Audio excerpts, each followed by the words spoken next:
직업이 변화하고 있습니다. 여러분, 자동차 공장 하면 어떤 생각이 드나요? 이 사진은 예전 자동차 공장 내부의 모습입니다. 자동차를 조립하려고 하는 많은 기술자분들이 옹기종기 모여서 일을 하고 있죠. 그럼 현재 자동차 공장 내부의 모습은 어떨까요? 이 사진은 미국 테슬라 자동차 공장 내부의 모습입니다. 로봇팔들이 자동차를 조립하고 있습니다. 그럼 자동차 공장에 다니는 분들은 무슨 일을 하고 있을까요? 현대자동차 포스터의 일부입니다. 주제가 있죠. 자기야, 정말 자동차 회사 다니고 있는 거 맞아? 헬스케어 전문가, 보건의료 전문가들은 탑승자의 건강을 확인합니다. 자율주행 연구원은 무인 자동차에 대한 연구를 하겠네요. 기상정보 분석가는 비나 눈이 올 때 자동차 스스로 운행 속도를 제어하게 만들겠네요. 사람이 운전하지 않으면 차 안에서 다양한 일들을 할 수 있습니다. 엔터테인먼트 전문가, 소셜미디어 연구원, 쇼핑놀이 문화연구원, 금융 전문가가 있는 이유겠네요. 이 사진에는 없지만 소리 전문가도 있다고 합니다. 자동차 문을 닫을 때 부 하는 소리 들어보셨죠? 자동차 탑승자로 하여금 부 하는 소리가 편안하게 들리도록 문의 모양과 자동차의 구조를 수정하는 전문가도 자동차 회사에 다닌다고 합니다. 예전에는 자동차 회사를 다닌다고 하면 보통 자동차 만드는 전문가라고 생각했던 시절이 있었습니다. 지금은 이렇게 자동차 회사를 다니는 분들의 직업이 다양해지고 있습니다. 여러분은 이렇게 직업이 변화하고 있다는 사실을 알고 스스로 진로에 대해 고민해 봐야 합니다. 이건 정보 시간이 단지 컴퓨터만 배운다고 생각하는 학생들에게 답변이 되겠네요. 바로 소통입니다. 1853년 우크라이나 밑에 위치한 크림반도에서 러시아와 오스만 제국 연합군이 전쟁을 한 적이 있습니다. 전쟁의 결과 오스만 제국 연합군이 승리하였습니다. 하지만 승리했다고 보기 어려울 만큼 너무나 많은 희생자가 나왔죠. 이 자료만 본다면 마치 많은 사람들이 총이나 대포에 맞아 전사했다고 여겨지는데 그게 아니라는 걸 밝혀낸 사람이 있었으니 그녀의 이름은 나이팅게일, 직업은 간호사입니다. 나이팅게일은 전쟁이 발발한 시점에 군 병원에서 근무를 하게 됩니다. 부상자들을 치료하고 병원에서 사망한 환자들에 대해 기록했는데요. 단순하게 글로 기록한 게 아니라 이렇게 도표를 그렸습니다. 장미 모양처럼 생겼다고 해서 장미도표라고 부릅니다. 까만색 부분은 기타 다양한 사유로 병원에서 사망한 환자 수를 나타냅니다. 빨간색 부분이 실제 전쟁에서 다쳐 사망한 환자 수입니다. 가장 많은 부분을 차지하는 원인이 파란 부분인데요. 그때 당시 사람들은 이것에 대해 소홀하게 여겼습니다. 바로 위생입니다. 전쟁 중에 흙먼지를 뒤집어 쓰고 병원에 간 군인들은 그 상태로 상처를 치료받고 다시 전쟁에 나가게 되는데요. 이 위생 문제를 소홀하게 생각하여 많은 군인들이 사망하게 됩니다. 1855년 3월에 나이팅게일이 장미도표를 한 신문 기자에게 보냅니다. 이 장미도표는 전 세계 각종 언론에 알려지게 됩니다.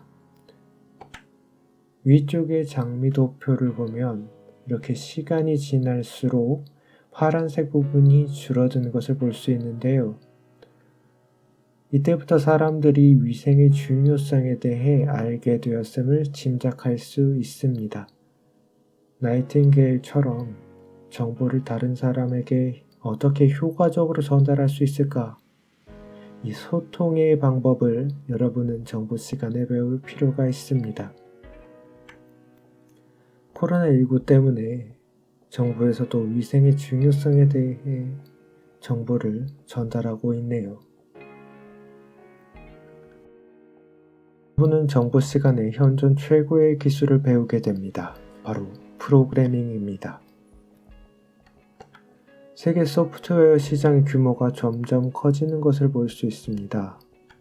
우리나라 소프트웨어 관련 수출도 점점 늘어나는 것을 확인할 수 있네요.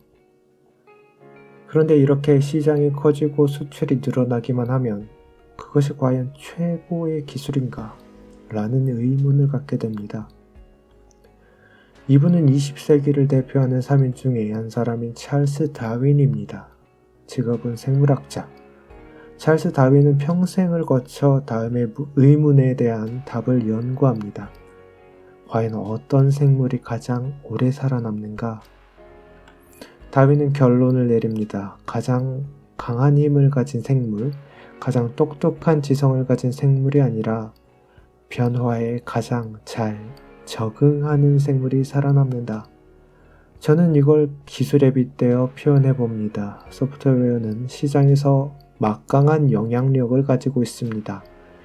AI, 인공지능, 특수한 상황과 한정된 조건이라면 특정 분야에서 인간의 지능을 능가하기도 합니다. 마치 알파고처럼 말이죠. 그렇다면 소프트웨어는 변화에 잘 적응할 수 있을까? 업종별 소프트웨어 회사 M&A 비중에 대한 자료입니다. 다시 말해, 이렇게 다양한 회사에서 소프트웨어 회사를 구매한 비율입니다. 여러분은 펜을 사본 적 있을 것입니다. 여러분은 왜 그 펜을 구매했나요? 잘 써질 것 같아서, 색상이 마음에 들어서, 필요해서 등등 다양한 이유가 있을 것입니다. 회사도 필요하면 작은 회사들을 구매합니다. 이것을 M&A, 인수합병, 다시 말해 회사를 구매하는 것입니다. 가장 많은 비율을 차지하는 경우가 하나의 소프트웨어 회사가 또 다른 소프트웨어 회사를 구매한 것입니다. 두 번째가 금융업, 즉 은행 같은 회사에서 소프트웨어 회사를 구매한 비율입니다. 요즘은 은행에 가서 업무를 보기보다는 모바일로 은행 업무를 보는 경우가 많으니까요. 국방항공, 요즘 비행기 조종사들이 조종하는 비율이 10%도 안 된다고 하죠. 90%는 비행기가 알아서 운행한답니다. 자동차, 요즘 유명한 자동차 회사들이 무인 자동차 관련 소프트웨어 회사를 사들이고 있죠. 이처럼 소프트웨어 기술은 여타 다른 업종과도 상생하며 변화에 가장 잘 적응할 수 있는 기술입니다. 여러분은 소프트웨어 기술의 기본인 프로그래밍을 정보 시간에 배워야 합니다. 예전부터 사물 인터넷이 각광받고 있습니다. 사물 인터넷이란 사물들끼리 서로 정보를 주고받으며 다양한 일들을 스스로 수행하는 기술을 의미합니다. 표를 보면 우리나라 사물 인터넷 시장 규모를 예측하고 있습니다. 유망 분야답게 점점 시장 규모가 커질 것을 예상하고 있습니다. 삼성 관련 기사에 실린 내용의 일부입니다. 사물 인터넷이 바꿀 우리 미래 모습이라네요. 어떻게 알았는지 기계가 내 기분을 알고 분위기를 바꿔준답니다. 옷장이 알아서 뭘 입을지 알려주고 거실, 주방, 화장실 등에서도 사람이 시키지도 않았는데 기계들이 스스로 일을 한다고 합니다. 미래 사회에서 살아갈 여러분은 미래 유망 분야에 대해서도 잘 알아둘 필요가 있습니다.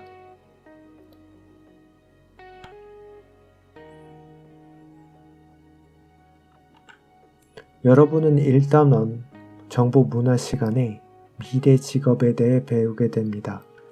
그리고 반드시 알아야 할 정보 윤리도 배우게 됩니다.